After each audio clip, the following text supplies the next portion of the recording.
Hi, everyone. Good afternoon. My name is Adena Ishii. I'm a volunteer with the Japanese American Museum of San Jose. I'm very excited to be here today with the Northern California Cherry Blossom Festival Court and also some former members. Our program today is What It Means to Be an Asian American. And we're going to have a little introduction first to the Northern California Cherry Blossom Court.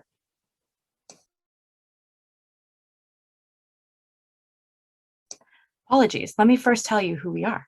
Our mission is to collect, preserve, and share Japanese American history, culture, and art with a focus on the Greater Bay Area.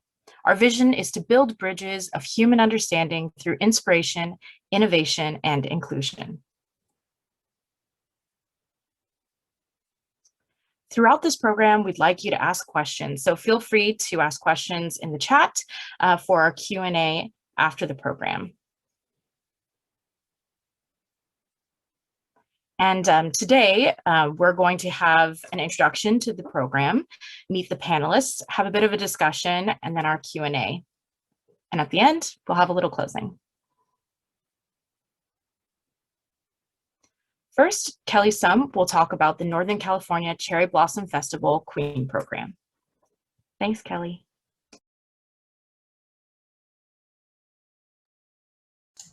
Thanks, Adena. All right.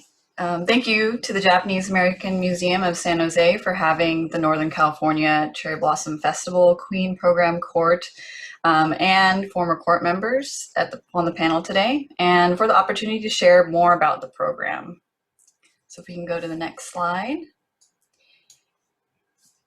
So the program has started since 1968, and our mission statement is to mentor young women through community service, leadership, and cultural education. Every April during the Northern California Cherry Blossom Festival, the candidates showcase their speech, interview, and creative expression that they worked for months working on, and become representatives of the community as the court. And over a course of a year, the court will volunteer at local community events and organizations, and they start to build this foundation for lifelong involvement in the community. And throughout the year, they travel to Los Angeles, Hawaii, and Japan, because we also have sister city connections there with similar leadership programs for young women. And they learn skills such as public speaking at events, they network with community members, and they volunteer right alongside other volunteers at community events. And they experience the Japanese American culture. I know that some, this is the first time that they actually wear a furisode kimono, so the kimono with the long sleeves. And also they have history education, and that's in part to the Japanese American Museum of San Jose as well. I know that every year the court visits the museum, and they come away with such awe and wonder from learning about the history of our community. And after the year is over, many continue to participate and lead in the community as well. And now we'll show a quick video of our program.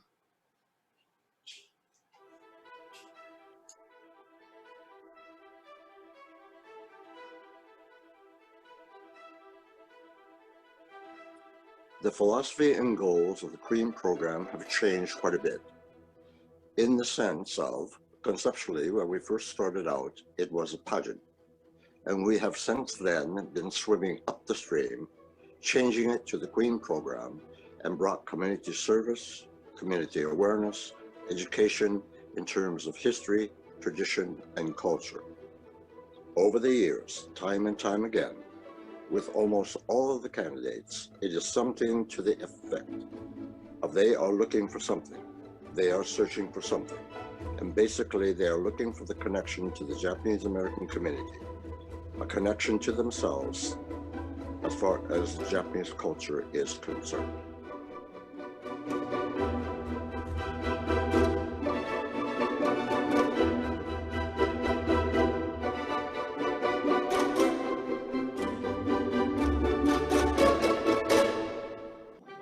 These are learned skills that you can actually use. For example, people going through law school can use this in practice.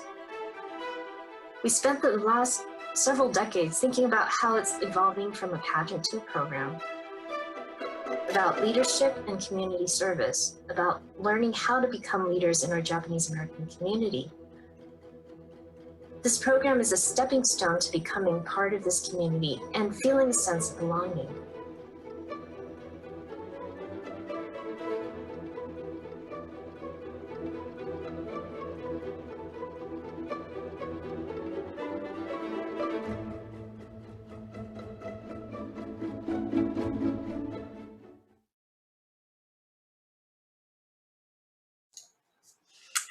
All right, and I'd just like to also highlight an event that the Northern California Cherry Blossom Festival will be having. It's called Reflections of Tohoku, and this will commemorate the 10-year anniversary of the Tohoku earthquake with the 2021 festival theme, Kizuna, Strength Through Bonds of Community and Friendship.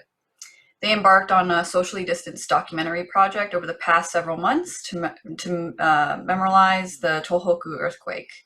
They invited special guests from the festival and the Japanese American community in the Bay Area and Japan to share their firsthand experiences upon this event and how they came together with the spirit of Kizuna to help the Tohoku region in the aftermath. So that is on Monday, May 31st from 1 to 2 p.m. And now back to you, Adena. Thank you. Thank you so much. It's always great to learn about different programs that are in our community. And I'm very excited that I get to now introduce you all to the panelists. First, we're going to start with Queen Kelli Eshima. Hello, everyone. My name is Kelli Noelani Eshima, and I'm honored to be the 2021 Northern California Cherry Blossom Festival Queen. In my day-to-day life, I am a law student, so I'm a rising 2L at UC Hastings College of the Law here in San Francisco. I would especially like to thank my sponsor, the Japanese Chamber of Commerce of Northern California, for all of their support, and to the Japanese American Museum for having us today. Thank you. Thank you so much. And next we'll have First Princess Akiko Bates. Hi, good afternoon, everyone. My name is Akiko Bates, and I'm honored to be the Northern California Cherry Blossom Festival First Princess for the 2021 year. I'm so excited to be here. As an American and East Asian history major, being at any kind of museum event is thrilling for me. In my day-to-day life, I am an assistant account manager at Hatch, a design agency. And I'd like to thank my amazing sponsor, Takeda Sake USA Incorporated, for helping me along this journey. And I'm so grateful for their support. Wonderful. Thank you so much. Our next panelist is Princess Ashlyn Hom. Hello, everyone. My name is Ashlyn Sumiko Hom, and I am honored to be a 2021 Northern California Cherry Blossom Festival Princess. In my day-to-day life, I am currently looking for work, and I would also like to take this opportunity to thank my sponsor, Benihana, for allowing me to be on this once-in-a-lifetime opportunity and for supporting me during this time. I also want to thank the Japanese American Museum of San Jose for allowing us to be here. Thank you so much. And next up we have former court member Nicole Harada. Hi everyone, my name is Nicole Harada. I was a former court member of the 2016 court. Currently, I'm a regulatory associate for a medical device consulting firm. I'm very excited to be here as JAMsj is part of my community and San Jose is my hometown, so I'm excited to speak to you all today. Thank you. Thank you so much. And then last but not least, a face that you'll recognize, former court member Kelli Sum. Hi, everybody. My name is Kelli Sum, and it was an honor to be on the 2015 court. Currently, I'm a user researcher at Intuitive Surgical, and I'm also a committee member on the Northern California Cherry Blossom Festival Queen Program Committee. And I'm also a board member for the Cherry Blossom alumni as well. I'm very excited to be here and excited for the conversation that we're going to have. So thank you so much. Yes, I'm also really excited to hear what you all have to say. I think it's interesting being Japanese American during these times. I think that many of us have very different backgrounds, and I think that'll be really interesting for our conversation. So I'm going to invite you all to come back and join us so we can all be together. There we go. Wonderful. Thank you. So our first question today, and I want you all to feel comfortable, answering this however you feel is best. But I'd love for you to answer, what does it mean to you to be an Asian American? And let's start with Queen Kelli Eshima first. Yes, for me, I was really fortunate to have grown up in San Francisco, where diversity has always been celebrated, and Asian Americans are there is a big Asian American population here.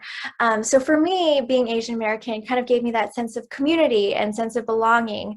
And I had a lot of wonderful memories and experiences. So I am very, very proud to be Asian American here in San Francisco. In terms of challenges and struggles, though, when I graduated college, I got to travel all over the US, and it was really difficult because I encountered people that had never seen an Asian American before. They looked at me differently. They didn't necessarily take me seriously. So it was really, as I got out of California and San Francisco specifically, that I realized that not everyone has had the same kind of exposure to Asian Americans. And so for me, I would hear the little whispers, or I wouldn't be taken seriously. And so in those moments, I kind of realized how special it is to be Asian American in the Bay Area. Yeah, thank you so much. Let's go to First Princess Akiko Bates, please. Hey, building off what Kelli said, I really think that throughout American history, we have the special place of being foreigners in our own country, despite the fact that the title is Asian American. Many of us are citizens, and we're always otherized and categorized and treated differently because of that. But despite the challenges we face, we come together as a community. But we also face this thing where we're treated as a monolithic ethnic group, despite being probably one of the most diverse ethnic groups to exist. Asian American encompasses people from Southeast Asia, East Asia. You have such a diverse experience. And I think what being Asian American means to me is celebrating those experiences and reaching out, not just within my wonderful Japanese American community that I've found in the Bay Area, but going and learning more about the Asian American experience through connecting with other cultural communities. And I have a lot of hope that we can all come together during this time and unite against things that are facing us, such as the rise in Asian American hate right now. Thank you so much for bringing that up. I'd like to go to Princess Ashlyn Hom next, please. So I grew up in a part of the Bay Area that doesn't have a whole lot of Asian Americans, and despite that, I've always been proud to be Asian American because it made me stand out from other people, and I always knew, and I've always been interested in Asian culture and history.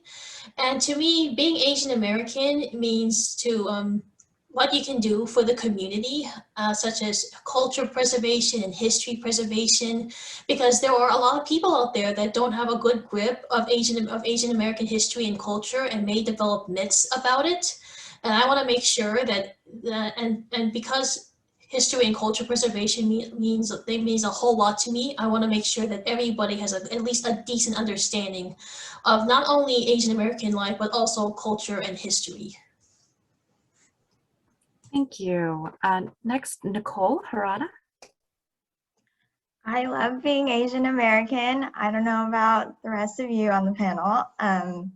One thing, our food is amazing. And we have such a rich history. We've seen the struggles that we've gone through, so we have a real empathy for other cultures that also go through the same struggles that maybe we have already experienced.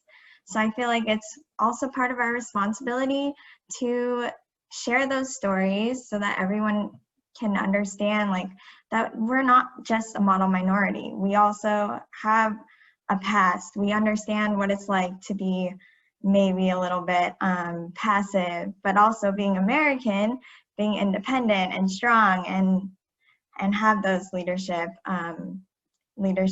values.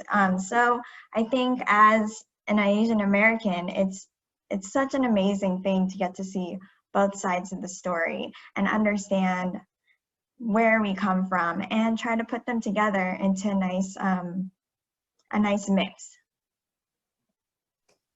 Thank you. And finally, Kelli Sum, what does it mean to you to be an Asian American? Yeah, thank you.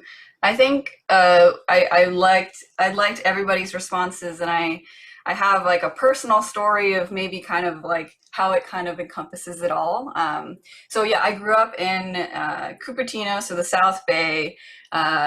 Grew up playing Asian Basketball League for the Foster City Flyers, and there you have you know a community of other families, and you get to taste the snack shack and learn about all the different foods. And I also went to Japanese language school, so I had this community of of Asian Americans, because we're all mixed. So like there's some Asian, there's some Japanese, there's some Chinese, there's other countries as well. And so unfortunately, when I was 14 years old, my mom passed away from cancer, and it was a sharp kind of like upside down of my world. And I think, like once I left for college after that, and going to Oregon and being in a place again where it's like not many Asian Americans, like I just had to realize like, wow, I have to be proactive about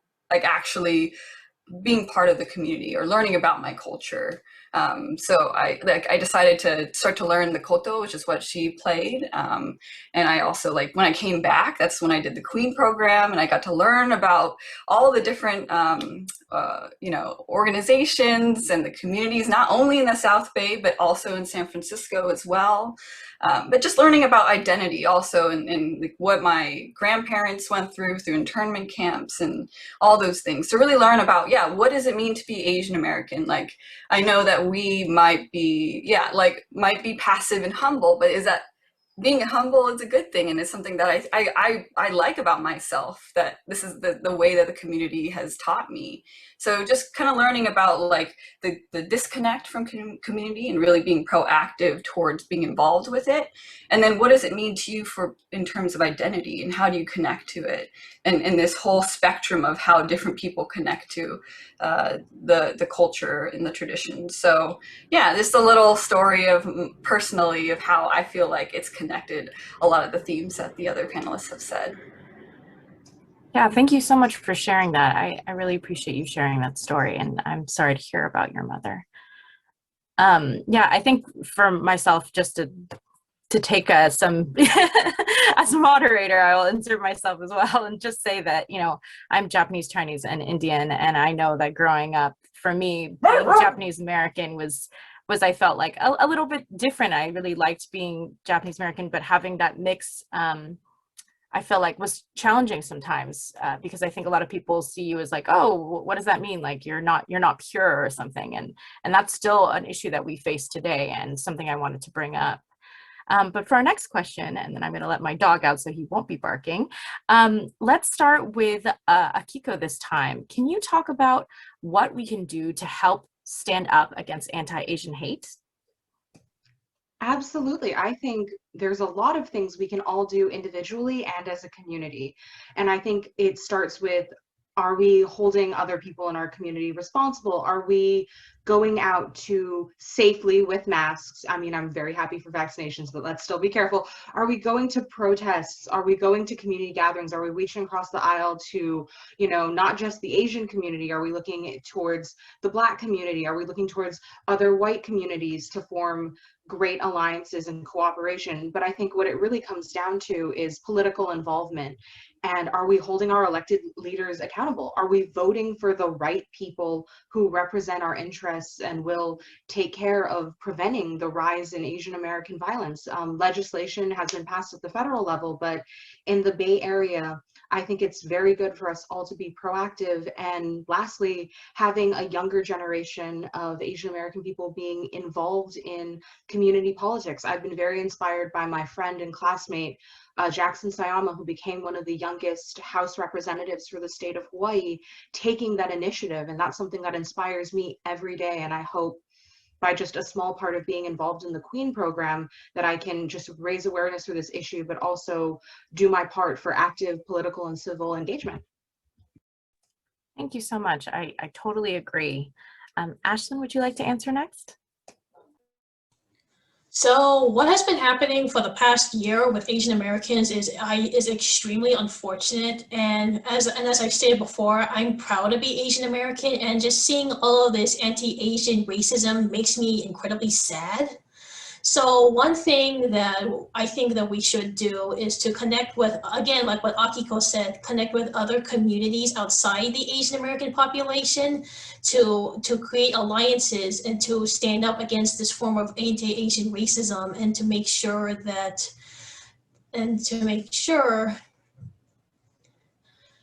they stand up for this anti-Asian racism and something, and if people are interested, they can get involved in community politics. But if they're not into politics, if they're not too involved in politics, they can get involved with fundraisers such as that to help fight against anti-Asian racism. This is just getting involved in, like I said, fundraisers, and additionally also inform the public that should they see an anti-Asian hate crime happen in the public, to inform the authorities to make sure that responsible action is taken. Yeah, thank you so much for that strong statement. Nicole, would you like to go next? And again, the question is, what can you do to help stand up against anti-Asian hate? So I think it is really important to speak out if you see something that you don't agree with, or something that you feel like you could stop. I think another thing that's really important is to learn our history. So one thing I regretted doing when I was younger is speaking more to my grandparents before they had passed about their experiences. So the stories that I heard are from my mom. Luckily, she knew all of them, but I think it's really important to speak to those that experienced what the Japanese American community, what the Japanese experienced, so that we can learn and pass on those stories to others. And then also passing it on to other people in other cultures, because some people don't know what happened to us, and we also don't know what might have happened to them. So I think it's important to share their stories and make sure that everyone is aware, and so that we don't repeat our mistakes. Yes, definitely. The Japanese American Museum of San Jose has been trying to connect more with different cultures, and I think that's so important for those cross-cultural connections. Kelli Sum, would you like to go next? Sure. I recently heard of a story of my high school classmate and how she experienced Asian hate, and it was an unfortunate event where no one stepped in, no one asked if she was okay after the event. And when these events started to happen, I actually attended a bystander intervention training. And I think that is really key in knowing, if you do see something that happens, how do you step in, and how do you intervene in a safe way where it's not going to hurt you as well. So I think it's, again, that whole aspect of community. We're all looking out for each other, and I really appreciate how in San Jose, Japantown, there's the volunteers that go around in vests that make sure that everyone is safe and okay, and watching if any events were to happen. But to really think about, if it's something were to happen, if you were to see somebody else experiencing hate, like, how do you intervene? And from what I learned is that you want to just focus on the victim. You don't want to focus on the attacker. You want to just say, hey, you can go up to the victim and just say, hey, like, can you show me directions to how to get to this place? Or, hey, like, do you want to get off on the next stop with me? Or, just pretend to talk to them and be their friend. The more you ignore the attacker, then the less it escalates. You can also delegate. You can ask somebody else, hey, do you see what's happening? This is not right. Can you videotape? Can you record with your phone so that I can go and help the person who's being, attacked? So that way you have it on record and something can be done about it afterwards, and it can be reported if the victim wants it reported. So after, let's say it de-escalates, then you ask the victim, okay, what do you want to do? Do you want to get off on the bus stop, and take the next bus? Or, do you want to report what just happened to you? Or are you going to get home safely? So really thinking about ways to keep everyone safe, but just get the situation under control. And so I would recommend just training to really understand if those instances happen, what do we do as a community? Was that a hollaback training? I don't believe so. It was through school, but yes, hollaback, I know they have some as well. Mm-hmm. Yeah, thank you for sharing. Kelli Eshima? Yes, I agree with everything that everyone else has said, but I think for me, it really comes down to not being complacent. I think when we hear about these stories on the news, we think, well, someone else is going to take care of it, or someone else, that's someone else's problem. And so taking the steps and making the active choice to do the little things that we can to either support our local community, look after loved ones, check in on loved ones, just little things every day, I think will make a huge difference. And if everyone kind of comes together and shows up for protests, shows up for these difficult conversations, shows up to events that bring communities together, just making the active choice to show up and not shy away from opportunities to build these bridges is something that I personally really want to focus on. And I think it's great that we are really starting to have these conversations and take an active role in building our communities and bridging our communities. Thank you so much. I love that you all have really covered the gambit of everything that you can do as an individual and challenging your own assumptions and your own biases, and also what you can do in your community and with your family and friends, and making structural changes through politics. I think that's wonderful. Next, for our next question, and I see that someone has written a question in the chat too, we'll get to, but feel free, folks, if you have other questions, go ahead and throw it in the chat. For our next question, it is, how has the Queen program helped you better understand your Asian American identity? And for this question, we're going to start with Ashlyn. So before the Queen program, I've had a bit of a decent grasp of my Asian American identity as I took classes on Asian American history. So I kind of had an idea of where we come from as Asian Americans, along with the difficulties that we found that we faced back in the early years and still face to this day. But by participating in the Queen program, I also got to understand more about my Japanese side and a little bit more about local Japanese American history, such as some of the groups that were formed during the early years, and that I never learned when I first took Asian American history. So it was really an eye opener. So I was thinking, even back in those days, Asian Americans formed their own groups, even during those early difficult years. And so as a result, I've also gotten to learn more about Japanese culture, and so I would definitely have to say that the Queen program has definitely brought me closer to my Asian American identity. Thank you so much, Ashlyn. Nicole?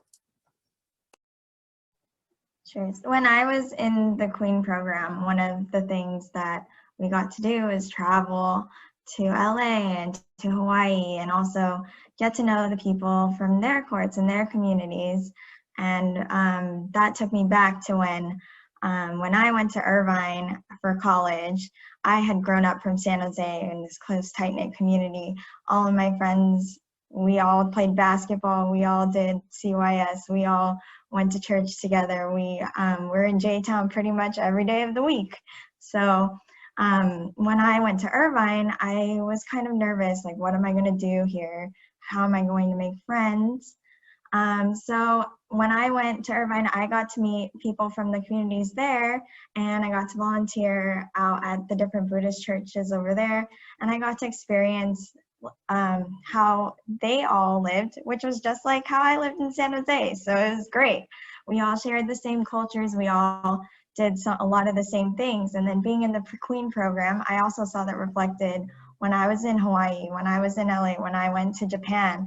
We all had similarities that we could all get along with, and we never had a problem just talking about the things we like to do, the things that we enjoyed. You know, it was just such a great experience to see that even though I came from San Jose, there were communities that mirrored what I grew up learning and what I grew up doing, and it was very cool to see that we keep these traditions going no matter where we are.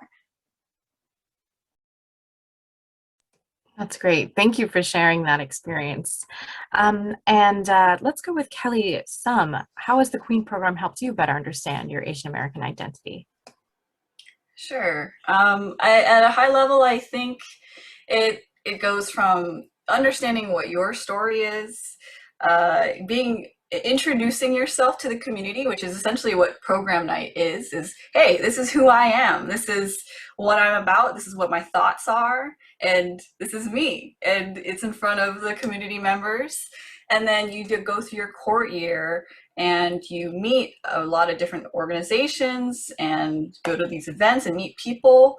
And then after your court year, you say, okay, now who can I help? What do I want to do? How do I want to be involved with the community? So there's that sort of timeline that has really helped me understand my Asian American identity. And I'll go a little bit into detail of each, but it goes along the same line of really understanding like my family's history and my kind of like learning those cultural things that I didn't get to learn. So like learning how to tie a yukata, like a kimono, the summer kimono, like, you know, so I'm glad I know that skill so I can wear it to Obons if I want. I learned that through the Queen program.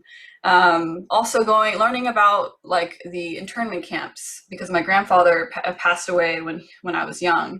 And so going to the Japanese American Museum of San Jose and being in those barracks, that the model that they have there, and was just super eye-opening. So really understanding like, okay, like what is my story, so that when I did the Queen program, I, you know, said my speech, I talked with people, and I had the interviews and just told my story. And then, yeah, just meeting a bunch of organizations, same line, same thing. And now here I am involved with the Queen program and the Cherry Blossom alumni community. So I just think it's such a great way to understand who you are and how you want to be involved, and such a great opportunity to do that. Mm-hmm. Thank you. Kelli Eshima? Yes, it's crazy because we just started our court year, but I feel like even in this short amount of time, I've changed so much kind of in my identity as an Asian American. Like I said, have a lot of background in the Asian American community. I, you know, played basketball, did odori, did all of the things. But now I feel like with Queen program, I am ready to serve the Asian American community in a different way and be involved in a different way. And the Queen program has really highlighted to me the tools that I will need to better, I guess, be an Asian American in our community. For me, it highlights how much there is to be celebrated in the Asian American community, but also still how much work there is to be done. We talk about storytelling and, you know, passing down that history by meeting all of these organizations and meeting all the wonderful volunteers that work with these organizations. There's still so much work to be done to preserve that and preserve that sense of community that we all talk about. So in some ways, my identity has not changed, but in some ways I feel kind of evolved in my identity, and I feel prepared to serve as an Asian American in a different way. That's wonderful. Thank you so much. It's so great to learn about your program and how it's impacted all of you. Akiko is our final speaker for this question, and then we've got a few questions from the audience. Great. Wow, so I have a really different answer than everyone else, because I didn't grow up in the Bay Area. I'm from Hawaii. So I took my being Asian American, being Japanese American completely for granted for the first 18 years of my life. Like everyone I know is Japanese. All my friends are at least part Japanese. And so growing up in Hawaii, I don't think I had the appreciation for cultural communities because it's so, you know, in a majority Asian place, it's so easy to just take it for granted. And what the Queen program has really given me is an appreciation of those communities. I learn so much from Kelli and Ashlyn all the time, constantly. They're both kind of like my mentors in like really understanding the cultural community that I found myself living in for the past 6 years. And my goal is, now that I've been a beneficiary of enjoying Japantown, seeing how hard these organizations work to preserve our history and keep our community functioning, I just am so willing to take that next step and serve in any way I can as a beneficiary of all that goodwill. And coming from Hawaii, the best thing that I can do is embrace this cultural community with open arms and just keep on learning from Kelli and Ashlyn. And I'm so happy to be serving for my court year. Thank you so much. Oh, wow. I really am it's so wonderful to hear about this program. And I grew up in Southern California. And so, you know, we always have our queens are down in LA and downtown LA. And I always loved watching the program, but I didn't know as much about the program around it. So it's great to hear about all the service you do in the community. So for our first Q&A, let me see. I think that they're going to send me the first question.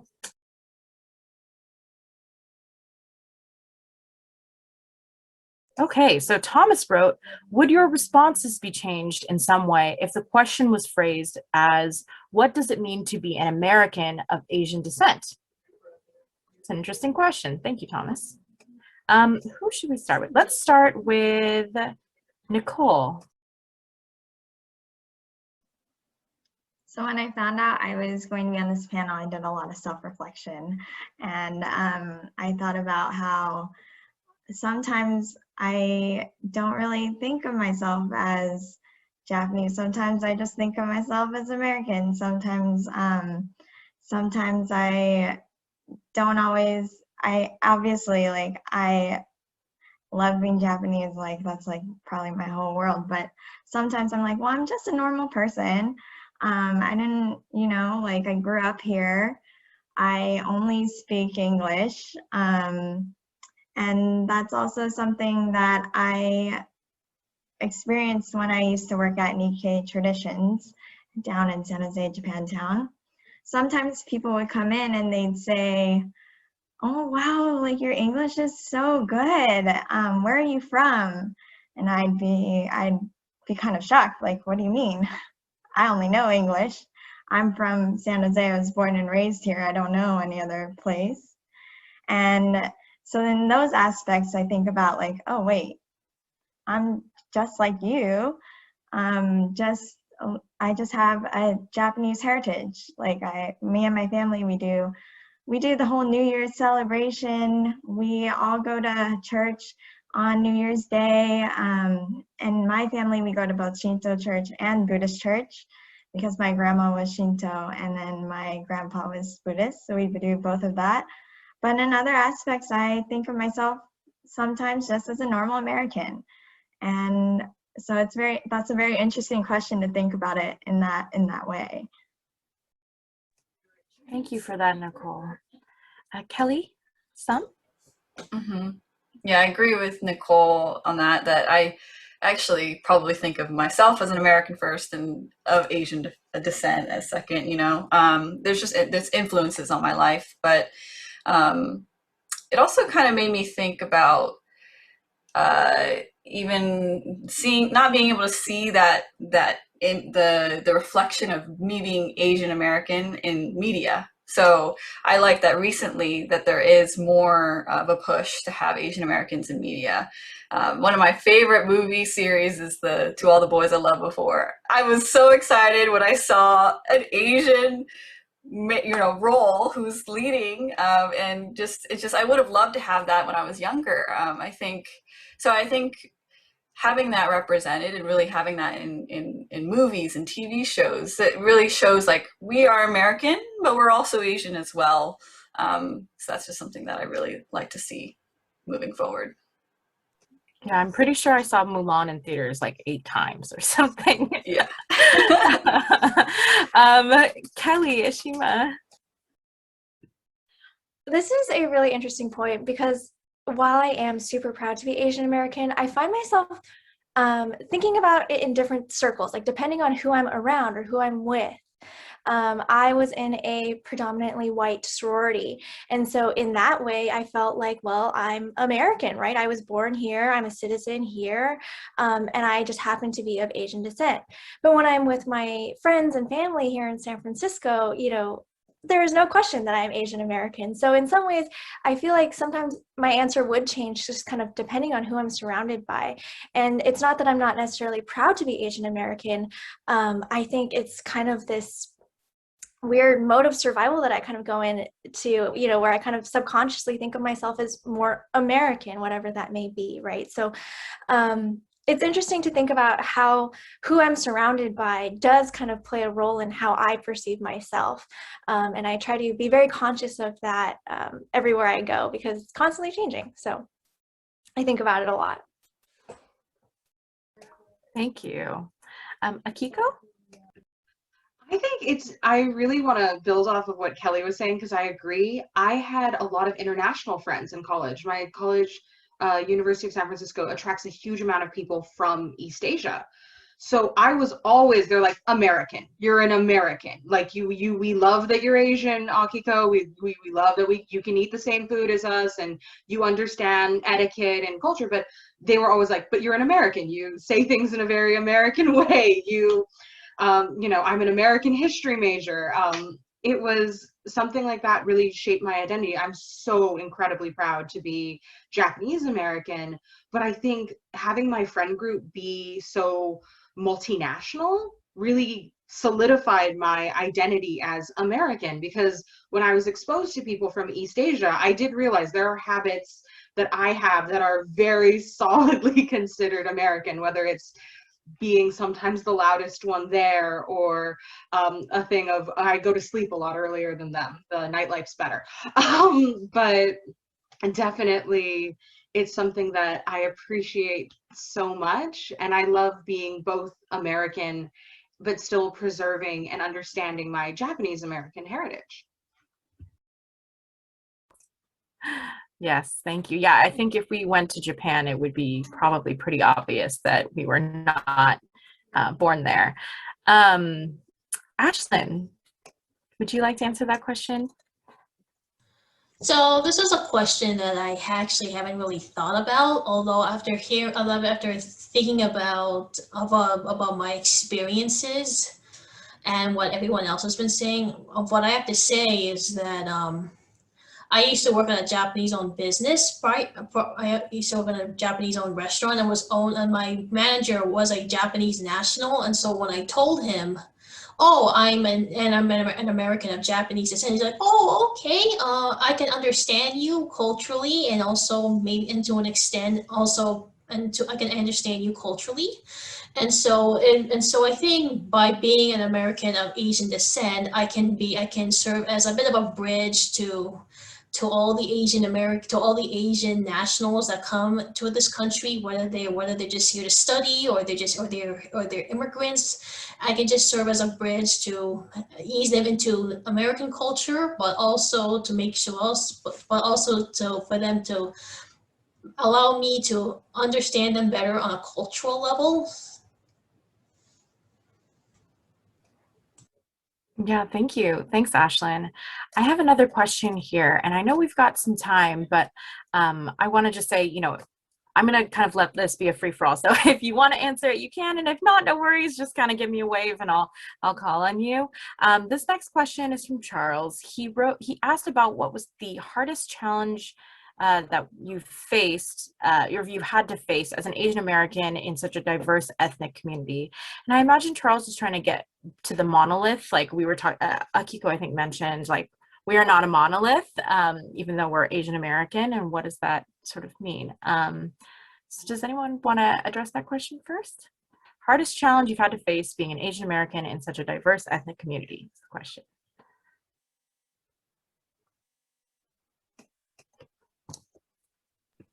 I can say a little something. Yeah, I think for me, I am mixed, and I feel like a lot of my friends are now mixed too. I haven't met a whole ton of full Japanese American anymore. You know, I'm half Chinese, half Japanese.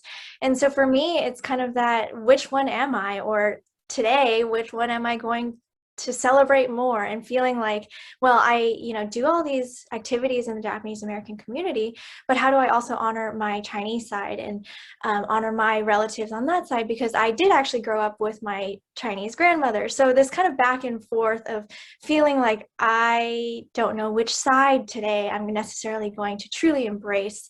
But realizing that I can be both, and I can recognize and celebrate both. And that, there is some, unity, and there is some kind of bond there that is very special to me and that I really appreciate.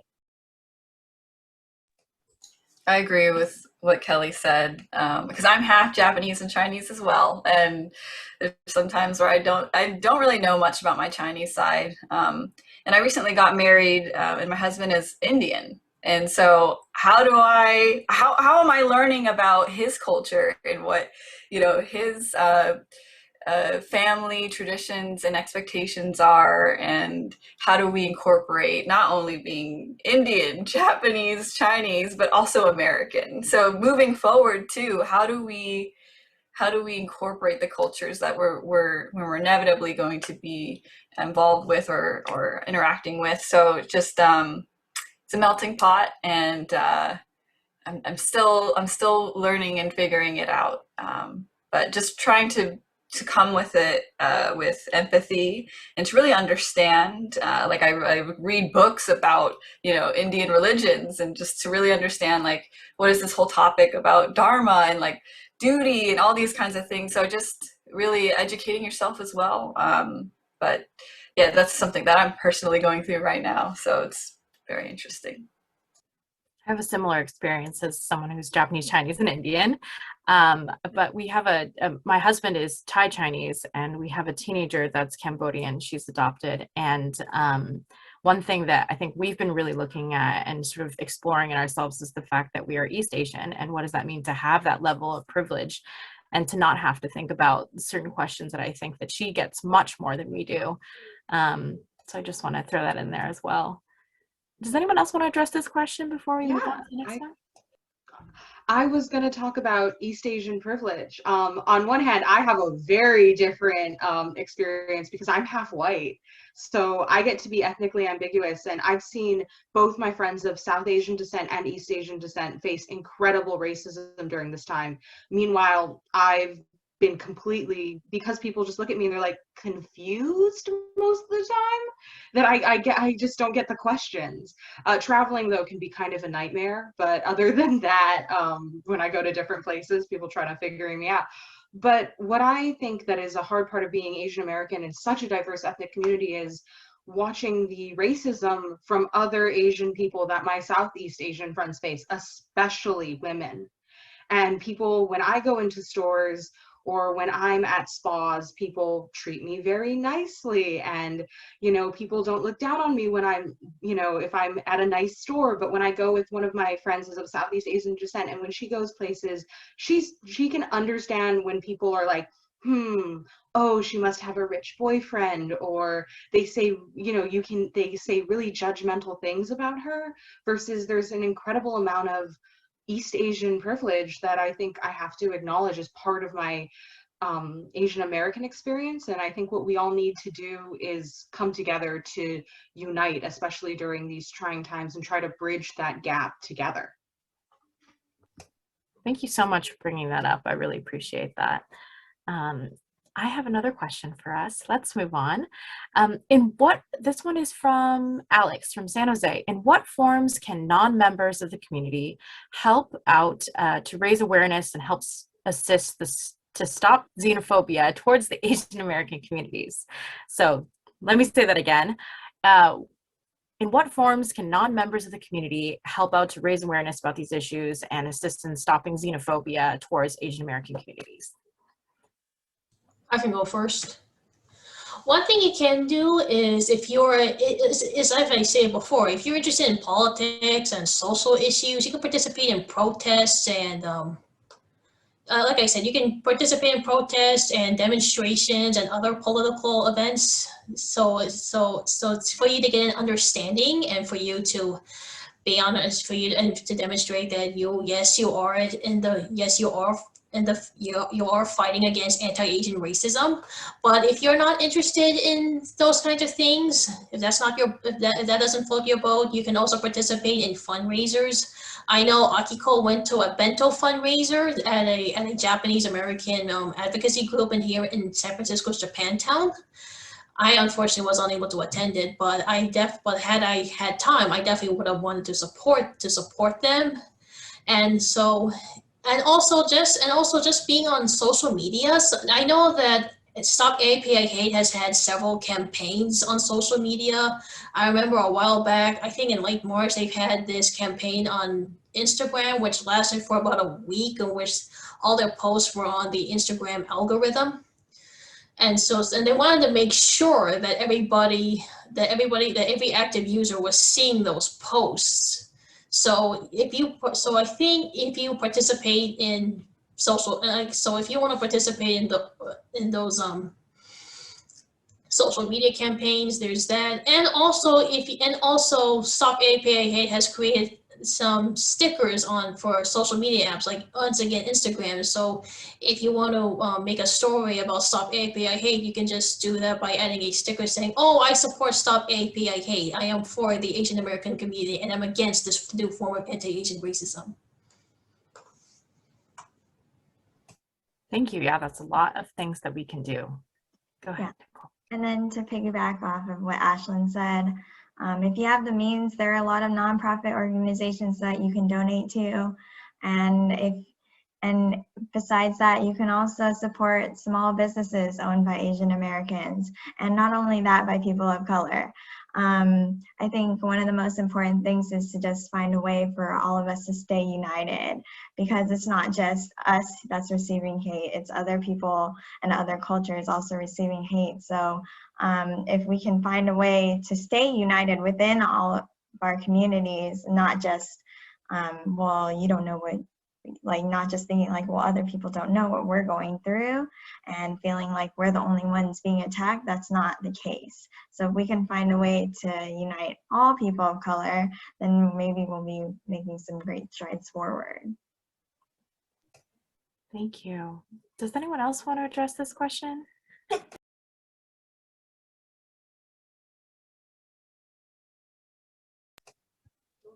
Go ahead. Oh, something that I think I speak for both Kelly, Ashlyn, and I that we're really passionate about for our court year is going off what Nicole was saying, is just support your local people, community of color businesses, whether it's San Jose, Japantown, whether it's the Fillmore Marketplace, whether it's Japantown and SF. I think any kind of support you can give is such a small but meaningful gesture. And it's really helping these businesses survive. And then going forward for what Kelli Sum was saying, going to bystander intervention training, or just being a great bystander. Sometimes if you have, especially like, if you happen to be, an American or a white person, you have a lot of privilege, and you can use that to de-escalate situations in a meaningful and safe way sometimes. And I think holding other people in your community, whether it's, in your Japanese American community or your person of color community or your white community accountable for actions is something small that everyone can do. Thank you so much. For our last question, Fumiyuki wrote that they're a Japanese business person and that they'll be going back to Japan next month. The question is, what do you expect from Japanese living in Japan? And what can we do for the Japanese American community? I think there's probably some overlap here in this question, but perhaps you all have other thoughts as well. Sorry, can you repeat that again? Yeah, sure. What do you expect from Japanese living in Japan, and what can we do for the Japanese American community? So I think what we expect from Japanese people normally is that, they're stereotypically seen as being very respectful, very polite. So I think as a result of that, we see them as very polite and understanding. But sometimes, sorry, I need to gather my thoughts on this question. But yeah, again, as I said before, generally speaking, they're generally Japanese nationals, at least they're living in Japan, are generally seen as being very polite, and especially if you're a Japanese person who lives outside Japan, I think they might say, okay, that's so cool. Or if you're a half Japanese person, they're like, oh, you're a half Japanese person, that's so interesting. Although I think it sometimes depends on what kind of half Japanese person you are, because I have read stories about half Japanese people living in Japan and about the struggles that they faced, especially for those who have darker skin. But generally, I think as long as you're polite to them, they'll be polite to you. It's kind of like how you treat others here in the U.S. If you treat them with respect, you would get respect back. As for what we can do with the Japanese American community, like what Akiko and what Nicole have said, you can definitely support all the Japanese American owned businesses and donate to and be involved in volunteer organizations if you want to. Again, like I said before, support in the fight against anti-Asian racism. You can participate in bystander programs and just learn how to be a good bystander should you see an anti-Asian hate crime happen, or if you see an Asian person get harassed for being an Asian person. So as a result, that's I think that's all I have to say about that question. All right. Yeah, I'd like to also echo what Ashlyn was saying. It's along the same lines of my story of, when my mom passed, then I was kind of like the person who had to manage the relationships with our family in Japan. And I've always found that pretty challenging. I've only since I visited in the past, maybe 5 years or 6 years, it's tough because, I wasn't taught by my mom how to interact with people from Japan. And so here I am, I feel like I'm swimming at the deep end, or I don't have any guidance specifically to tell me how to interact with people from Japan. So it's like, it's these unspoken rules, I feel like, I hope that like Japanese people don't expect that Japanese Americans know those rules.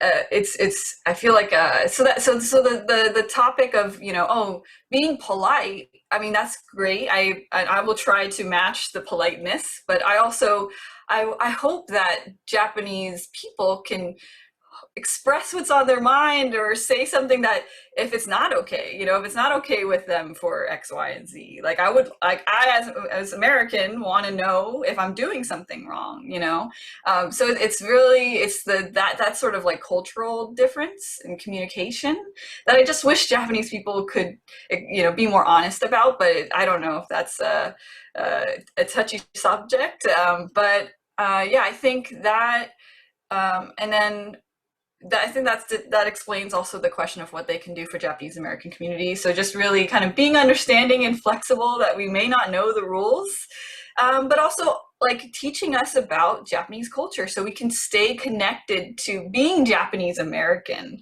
Like I would love for you to tell me about X, Y, and Z, or the history of that, or how to do it correctly. How do you tie the yukata correctly? Did I do it wrong? So I just think like it's a really great exchange. And if we can just communicate that more openly and honestly. Thank you. Yeah, definitely. I think being Asian American or Japanese American in Japan, there are some expectations of us and, maybe how we speak, or can we speak the language? Can we not speak the language? Why do we look this way? We sit, stand, act differently, I think. So at least that's what I've experienced when I've been to Japan before. So I think that, does one more person want to respond to that? And then I'll do a little wrap up for us. I can say a little something, yeah. So I think what's most important is that exchange is so important for us as Japanese Americans with people in Japan, maintaining the true authenticity of Japanese culture here in America. I mean, when I think of Japanese American exchange with Japan, I think of like our furisode kimonos, for example.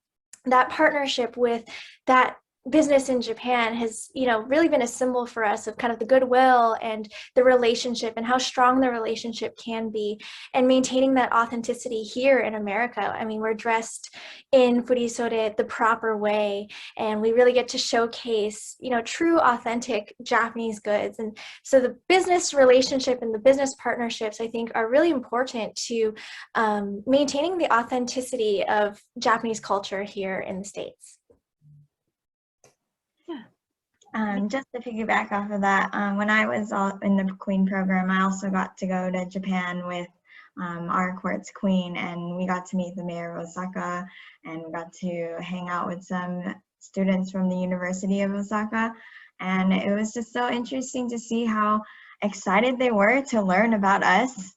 And I think we're so eager to say English words to them, and then they would teach us back the Japanese words, and then they would show us their campus and show us what they're learning, and then we would tell them what we were learning. And even though there was a language barrier, we did our very best. And I think keeping that communication and being eager to learn from each other is probably one of the best things that we can do. Thank you all so much for sharing your experiences here with me today. If you could pull up the slides for us, Kent, that would be wonderful. And I will close us out. Great. Well, thank you all again. Thank you to the Northern California Cherry Blossom Festival Queen Program Committee for helping to make this event possible. I really enjoyed speaking with all of you. Thank you for being here today.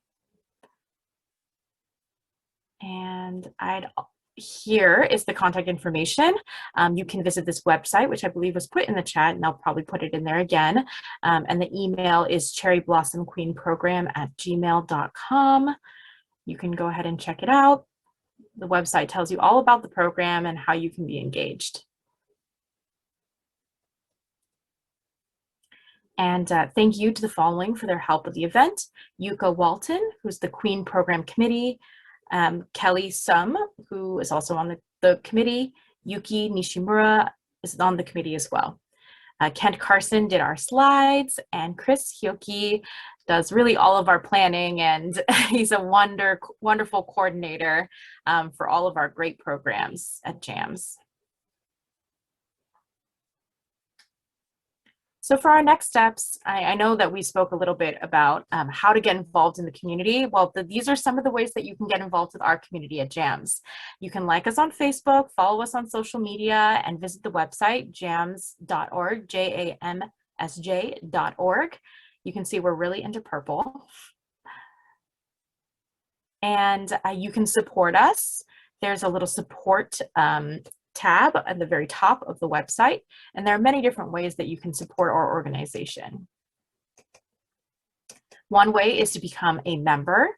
I'm a member of JAMsj and also a volunteer, and I know that's coming up as well. You can donate to the organization straight on the website and also through Amazon Smile. So you can list JAMsj as the beneficiary, and then anytime you go to Amazon Smile and you purchase something, JAMsj gets a percentage of that. And finally, you can be a volunteer. I mentioned I'm a volunteer with Museum. I do these programs, but also I work with our Young Professionals Network, which, by the way, I invite all members, former and current, of the court to join us. We actually have a tamagoyaki demonstration on Sunday. That's going to be really fun. And also I've done volunteer work with them, even legal work, helping them go through their bylaws. So there are many different opportunities in a variety of different fields, and even accounting, more administrative work, putting on these programs, social media, marketing. There are a lot of ways that you can get involved with the museum. Thank you all for participating and for keeping our community history alive. If you have future ideas for JAMsj programs, please write them in the chat.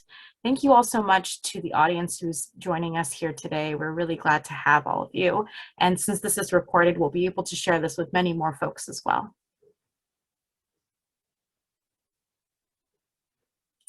Thank you all so much. We really appreciate you being here this afternoon and spending your Saturday with us.